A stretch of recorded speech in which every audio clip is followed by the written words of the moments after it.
Okay, it's been a long time. Here's a new video. I actually intended to do a video of this tractor when it was new, and I never got around to it. It's my dad's 2010 LA175, and it's like 309 hours on it. They also have a 2009 320. And there really hasn't been any troubles with that. The problem with this guy today is the steering gear's all wore out. So you can see here, and here's the problem we're having when you try to turn. The pinion gear's stripped out, so when you try to turn right, it'll actually sit there.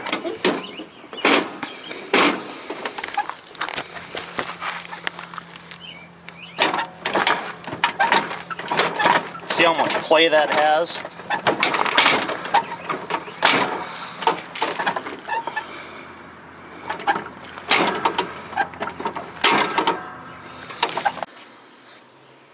Okay, I got this thing hoisted up in the air.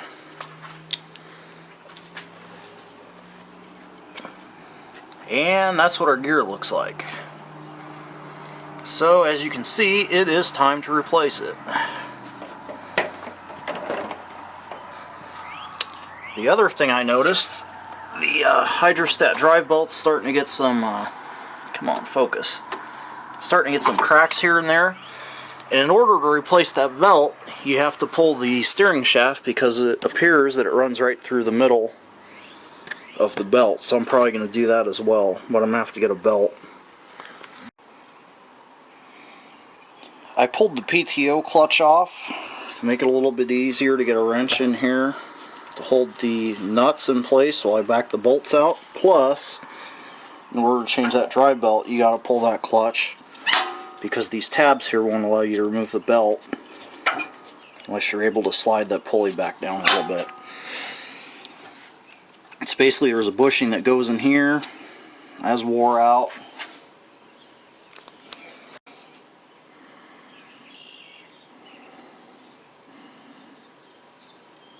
There's our pinion gear. You see that's pretty wore out.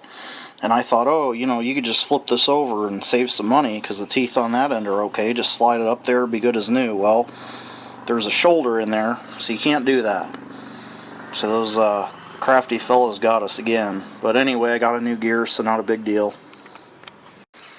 Okay, there's the new gear. There's the old gear, and you can see he was pretty close to losing all steering. That wouldn't have been much fun to get stuck in the yard. This is an aftermarket gear. I believe it's made by Flip Manufacturing. It was a little bit cheaper, and I figured the original John Deere part didn't hold up that well, so surely this one will do just as good or better as the original. So we'll see, but I'm going to go ahead and transfer the tie rods to the new gear.